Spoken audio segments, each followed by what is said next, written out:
Hello, this is Pauline Jennings. Welcome to Musician Talk.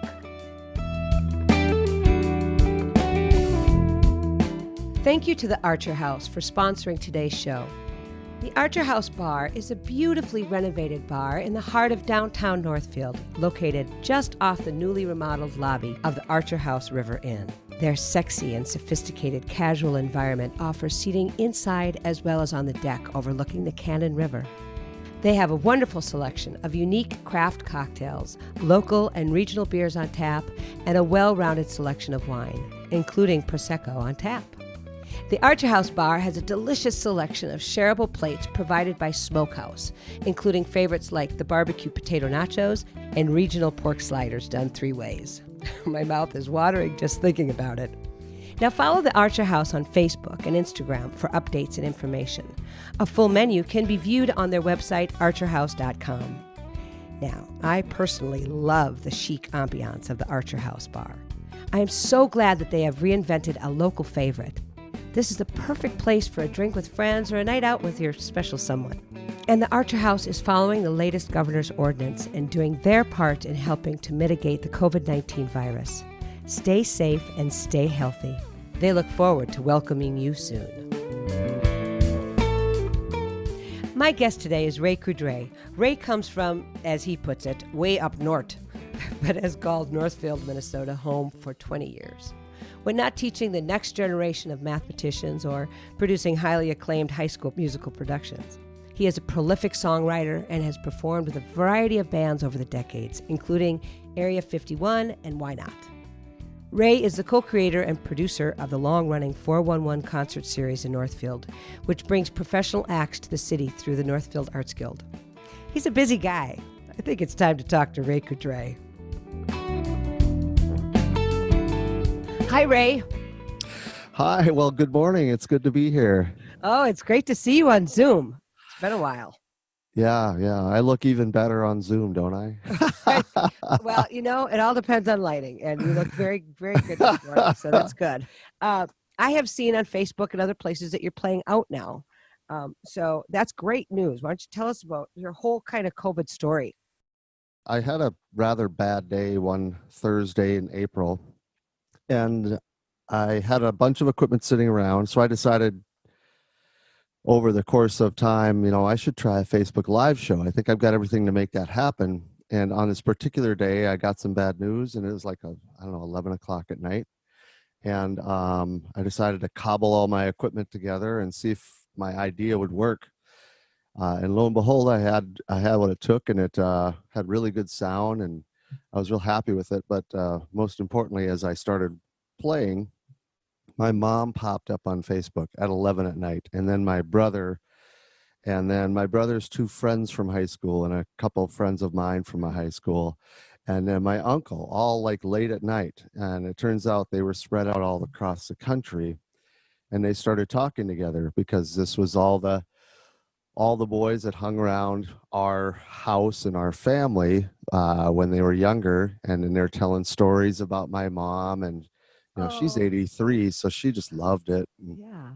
She'd bring up stupid things they did, and then they're jabbing at my brother, and it was really warm, and it felt right. Oh, that is so great. So you figured out that you could do the live stream, and then you went ahead and did it that night. Yeah, and just accidentally. I was practicing. I actually had put a loop on my guitar and was running through working on a song called Use Me, and there they were. Oh, wow. So, okay, yeah. So that totally sounds like it was meant to happen. Exactly. A little bit kismet-ish. Exactly, yeah, that's kind of what I thought. And then my brother's friend Jeff, who is from Oregon now, lives in Oregon now, reached out to me the next day and just thanked me and said, I didn't realize how much I needed that, and you should do it some more. So I decided to do 4 more, and lots of people from my, childhood and early adulthood tuned in over the course of April, May, and then I actually went into July. I love what you did. That's just so great. And that your mother got something out of it, not just your performance, but also the reconnecting. That is so cool. Yeah, the comment that sort of said, do this, was when my mom said, I didn't realize how much I needed to hear my son's voice, or something to that effect, because two of her three sons were there. So it was fun. Awesome. And then you've been playing actually live, actually in front of people too. So when did that start? I know. Yeah. I'm a little giddy myself about that. I can hear joy in your voice when you think of that prospect. I had done a concert last year with Sam Ryden, and I met some people there. They're connected to the Bern, Minnesota church, and the church on Wednesday nights in the summer, they do wood-fired pizza. After a while, they reached out and said, hey, does anybody want to do a single or a duo? So I immediately got back to them and scheduled, and my first live show in front of people since February was over at Bern, Minnesota in early July. And I was there first week, and they broadcasted on a radio, over a radio frequency. And there were like 50 cars lined up for hours, several hours, and it just kept moving as they're getting in, ordering, picking up, paying their pizza. And I was set up on a beautiful stage on probably the most perfect July day that you could have. It's 70 degrees, puffy clouds, blue sky, almost cartoonish. It was so beautiful. So I'd finish a song, and all the people, they were in their cars listening on the radio. They'd just honk their horns to say, for applause. It was really quite that's cool. So fun. So it's kind of a built-in audience because there's people coming to order and pick up their pizza. Yeah, it was really interesting, and it led to another opportunity, which is coming up on September 4th. The person who is in charge owns Spectrum Audio in Rochester, and he's at the end of his career. I think he might be semi-retired, but he has all this equipment, and he goes to that Bern church. Okay. So he set up the radio. He had all the audio equipment, and he's also doing a drive-in movie on Friday nights in Rochester at Olmsted County Historical Society. And we're playing on September 4th, so he'll play over the radio at the drive-in theater, and the movie afterwards is the original Ghostbusters. And we actually got to pick the movie. Well, I'm so glad that you're playing out. That is great news. People, I know. Please come out and see music. Please support it. Especially now while you can, right? I mean, we can get outside. Winter's going to be a whole different thing, and that's going to be tough. It is. I mean, no theaters. Who knows what's going to happen with bars? But okay, enough of the doom and gloom. I want to hear about your musical journey and when you started playing guitar, when you started singing. Just kind of take me through the journey here. Yeah, exactly. So I started out playing in high school or middle school as a drummer, and I played up through my sophomore year. And then my sophomore year, I was going into register, and they made a rule that you had to be in choir if you're going to band. And because I was stubborn, I thought, it's not that I didn't want to be in choir. I just didn't want anybody telling me I had to be in choir. So I just quit, and I feel so sad about that. Did you pick up another instrument, or was it music kind of dead in the water there for a little bit? Well, I always sang. I always wrote songs. I wrote my first song when I was maybe, I think 10 or 12. I can't quite remember because it was a couple of years ago. And then I picked up a guitar when I was 22. I bought a used, it said Gibson Les Paul on it, but the neck had been snapped off and re-glued on, and it was about all the way around an inch bigger than any Gibson Les Paul ever made on earth. So I bought that from a good friend. It was his first guitar. And then he taught me a couple chords, and I kind of went from there. And then at some point I was in Fargo and talking with a friend who was visiting, and I showed him the one chord I knew, I think, and he showed me another chord that he knew. So between us, we probably knew two or three. So we were like, we should get a band. I go, who do we know that could do this? So we started getting a list, and we had 4 guys. We all played drums. It's usually guitar players that are, as they say, a dime a dozen. But Exactly. So then we figured out, well, I could play guitar because I do the one chord, and he showed me another. So I knew two now. And then we had a guy we knew could sing. That he was really good. And then we decided that our friend Chris was going to play drums.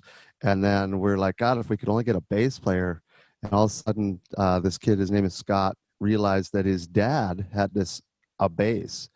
He's like, my dad has a bass. I could probably figure that out.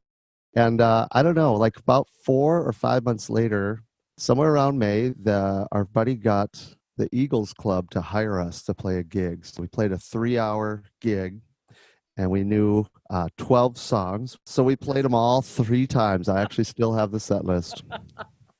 so I think that's so great that the Eagles were supporting young musicians like that. So that was in college when you're 22 or just finishing up college. And at some point in time, you moved to Northfield and certainly got right into the music scene, it seems to me. Bring us up to date with your music life here in Northfield, please. Well, I lived in California for a bit.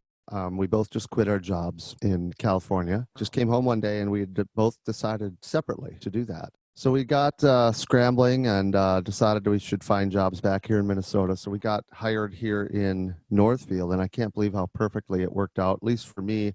Maybe some people would say it wasn't very perfect for them, but for me, it was great.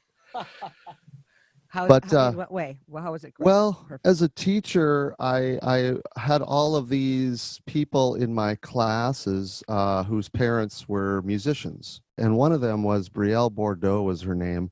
And her dad, Glenn, invited me to come to this hootenanny, I guess you could say, over at a guy named Bill McGrath's house. And that's where I met every single person who kind of led me into the music scene here. And I also worked with Rick Wheeler, who Rick Wheeler is Craig's brother-in-law. He's married to Lori Wasner. And Rick invited me to come out to his studio, hang out a little bit. And then he, most importantly, invited me to go see the Over and Back band up at the Grand Theater at that time.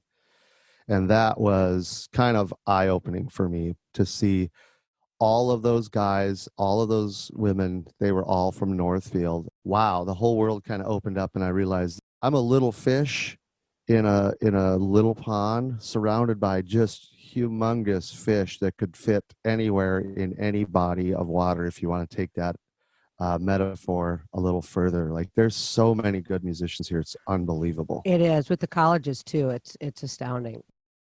It sounds like the music community embraced you and that you found your people there. Absolutely. All of my best friends kind of are in that community. I want to move on to the first song, and that's called Profane Saint. And I want you to set this up for us just a little bit before we play it. So, yeah, thank you. Yeah. So this song has a couple of different entry points for, why I picked it. The first one is I'm really proud of what I've written. I feel like it fits together well. It's a song about essentially the loneliness that you might feel if you are, struggling with addiction, struggling with alcoholism, and so on, or really just feeling out of control. And it came from a time when Amy Winehouse passed away in 2011. I was up in Fargo, and the Red River is rising up there.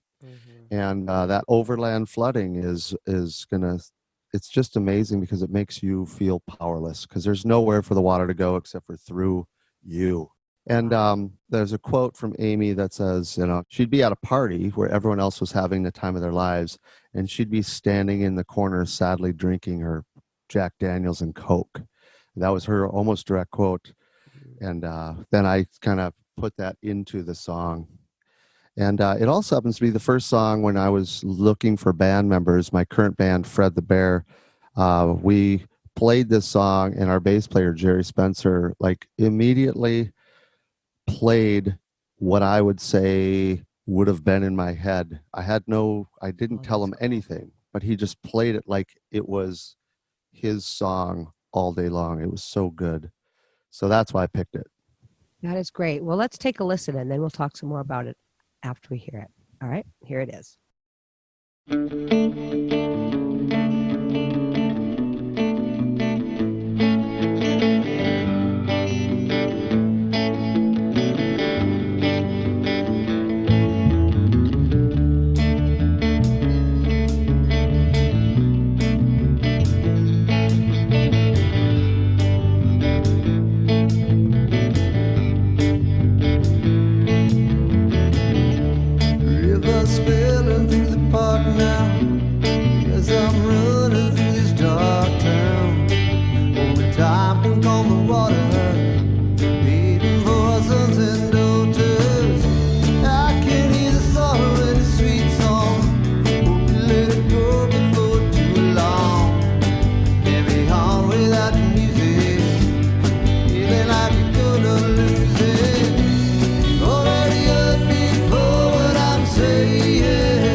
This is Pauline Jennings, and you're listening to Musician Talk.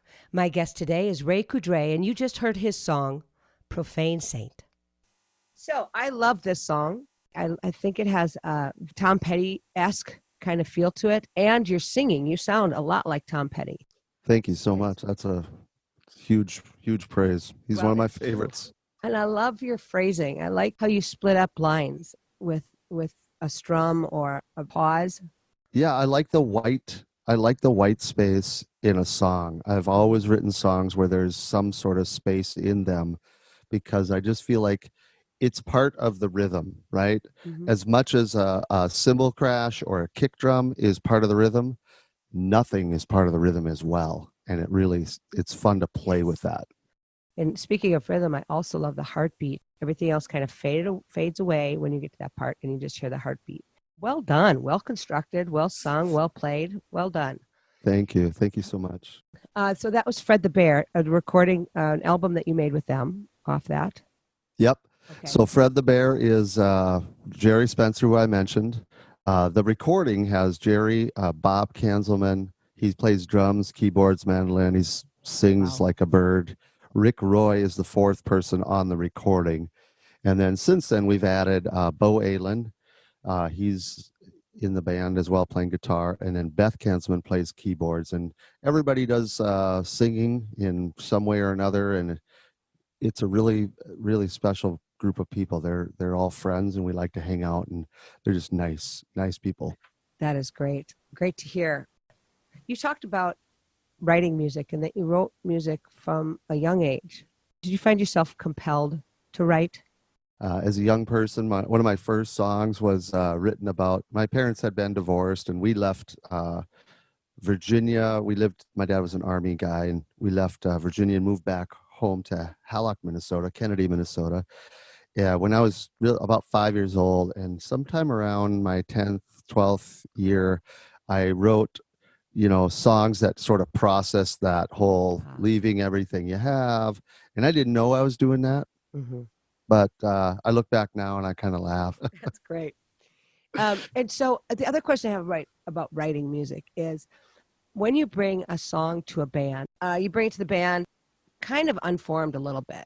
Well, usually I'll send the band a rhythm guitar. Maybe there'll be a little bit of a lead line in there, all the lyrics together. The form of the song is basically there. And then there's an artist named Joe Henry who I worked with at one of the concert series that I have put together with some friends in town. And he said that when he brings musicians in, he doesn't tell them what to play. He gives them the chart and then lets them do what he hired them to play. He wants to hear what they have to say. So I took that to heart, and when I bring it to a band, that's basically it. And it's, a lot of the rhythm is kind of built into the way that an acoustic guitar part would go anyways. It's a rhythm instrument. And then I have just high quality players that I've been lucky enough to link up with, and they add a lot. And then I'll say, well, maybe if you add this or you do this part or whatever, like the heartbeat you mentioned, that was in my head, like that's what I wanted. Sure. And a lot of the other stuff, the harmonies, they'll just put harmonies where they want, and then we start pulling them apart and saying, here's a good spot, here's another good spot. But the band is really, they're such good musicians that I don't have to tell them a lot. That's great. Yeah.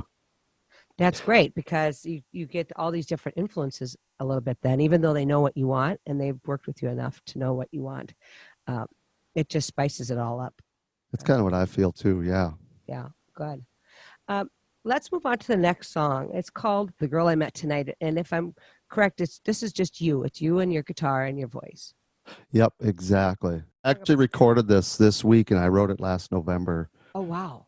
So this song is kind of a funny one when I play it out in front of people, or when I've presented it. It's out on SoundCloud, which you can access on the web. But people are always like, hey, is your marriage okay? Is everything all right? Does Sherry's my wife, does she know that you wrote this song? Like, has she heard this? It's really funny because it's actually not about what people think it's about. It's actually about, as you remember with Sam and Chris, when you get those kids home and they're little tiny babies, like it's just frightening. And every instinct is just to like hold them and guard them and whatever. And you're watching constantly to see that their chest is rising and falling at night.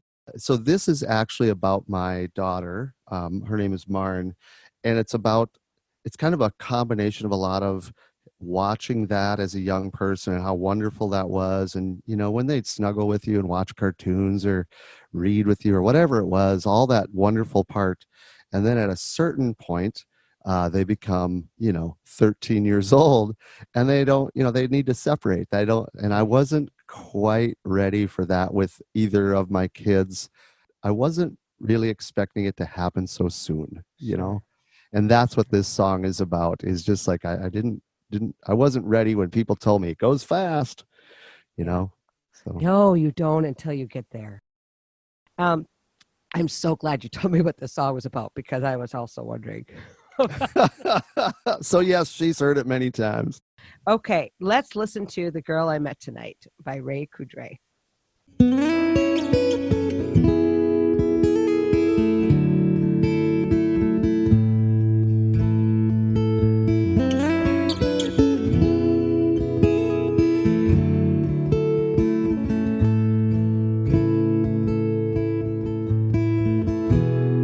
Guess I wasn't listening when you said it would come to this.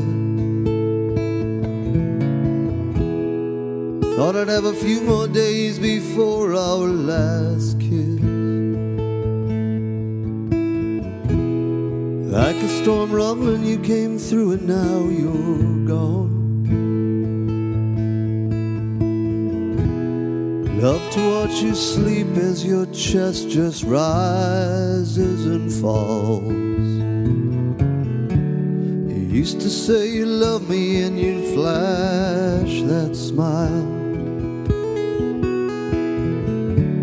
and I could stare for hours into those big green eyes.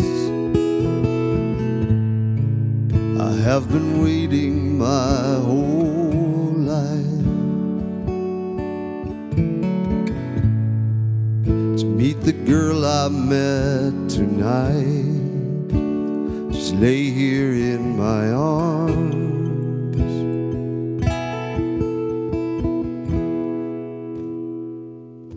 Let me hold you tight.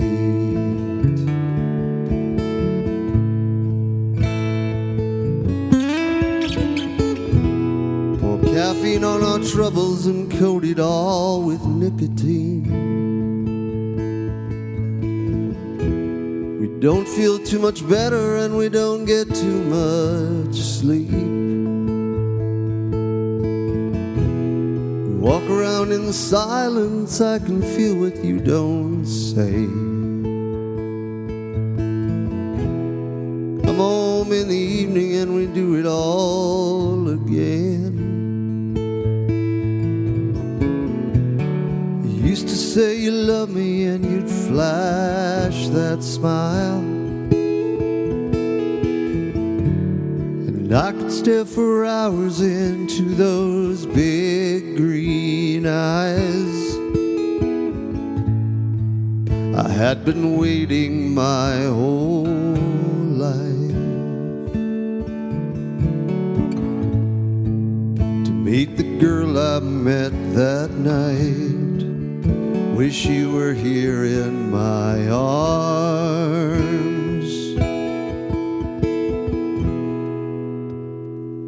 so I could hold you tight.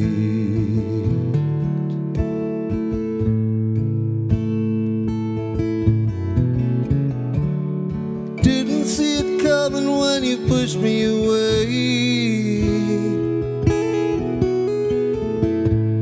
Sure, things will get better with a brand new day. You snuck past the radar, no warning to me. Caught me in my sleep.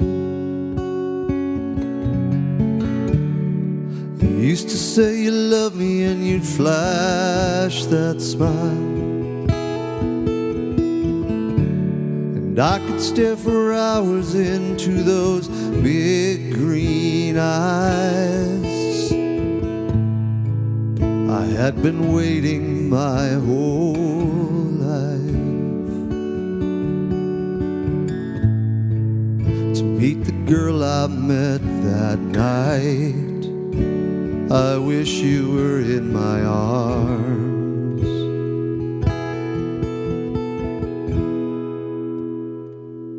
Let me hold you tight.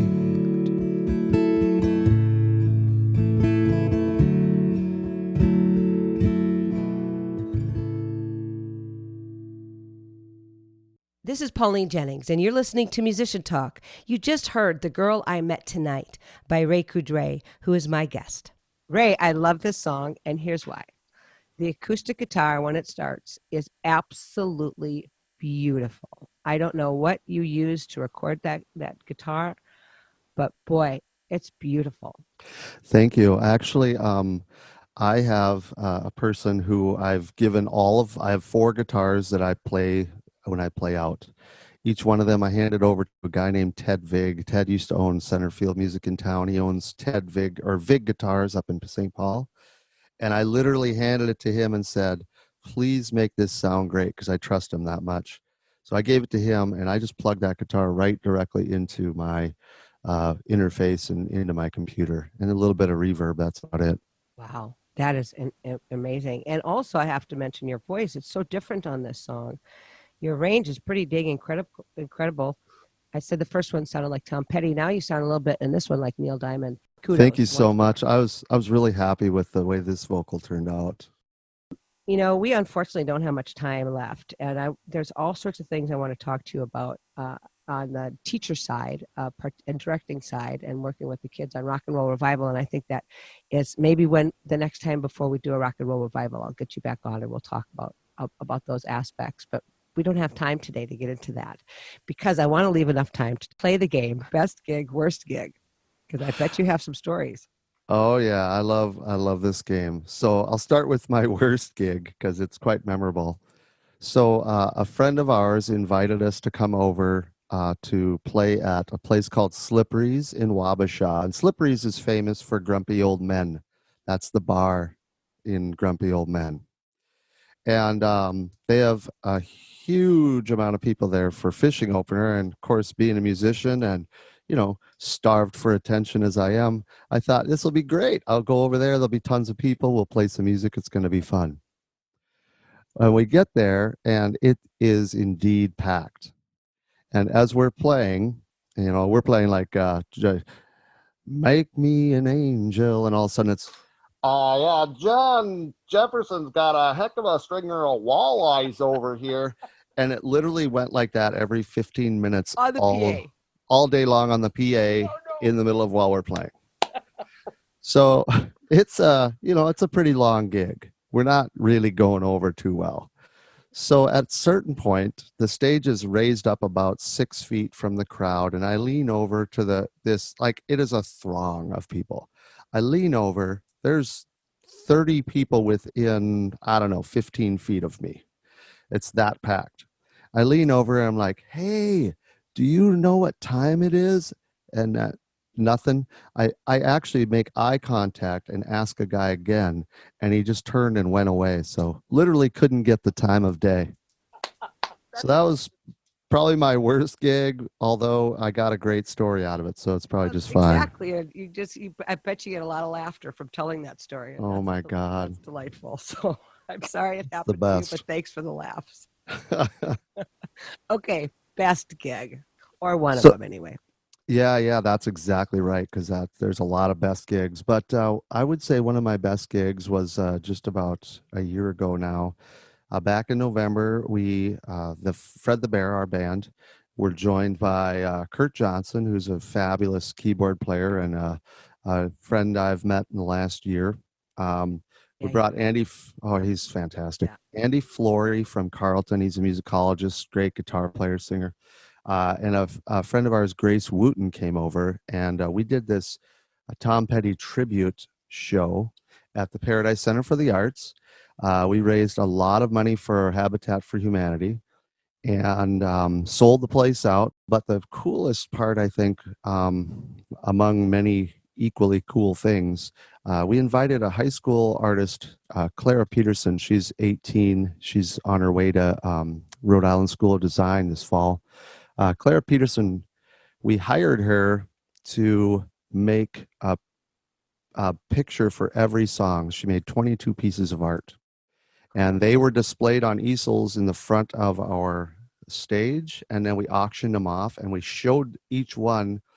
We showed the image while the song was playing. That was really special.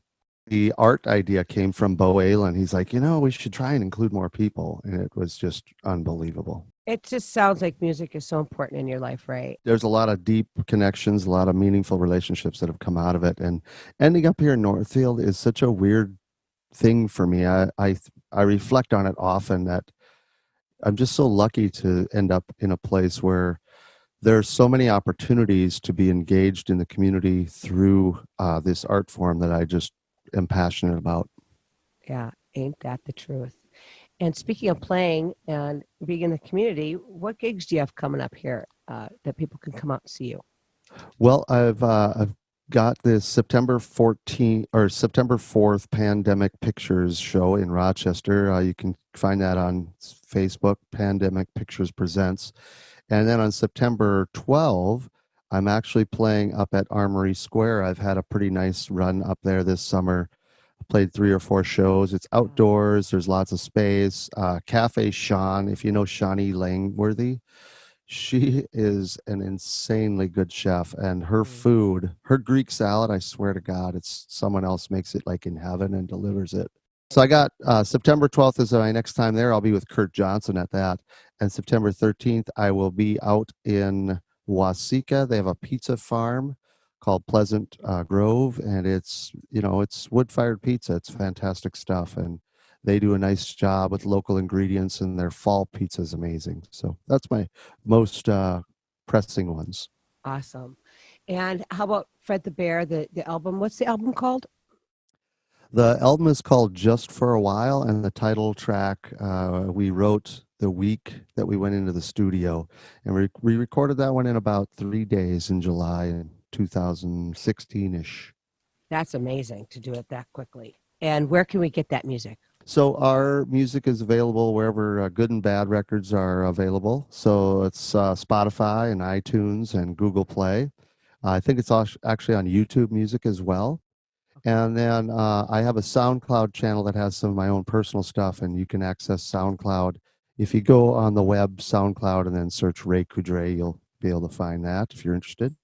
Well, thank you so much for joining me today. I felt like I got to know you a lot better, Ray. So thanks for having me, and thanks for doing this. I've listened in on almost all of them. I have one left yet.